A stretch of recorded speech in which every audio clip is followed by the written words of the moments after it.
கர்த்தருடைய வார்த்தை எபிரேயர் 13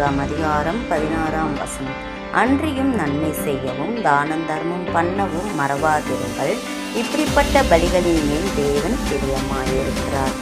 பிரியமான தேவ பிள்ளைகளை, இப்படிப்பட்ட பலிகளின் மேல் தேவன் பிரியமாயிருக்கிறார். தானம் தர்மம் செய்யும் பொழுது கர்த்தர் நம்மேல் பிரியமா இருப்பார் என்று வேதம் சொல்லுகிறது.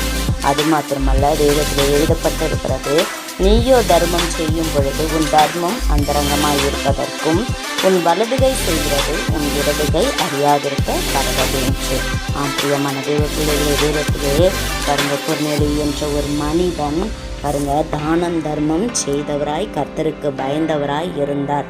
பாருங்க, அப்போஸ்தலர் 10 எழுதப்பட்டிருக்கிறது, அவன் தேவ பக்தி உள்ளவனும் தன் வீட்டார் அனைவரோடும் தேவனுக்கு பயந்தவனுமாயிருந்து ஜனங்களுக்கு மிகுந்த தர்மங்களை செய்து எப்போது தேவனை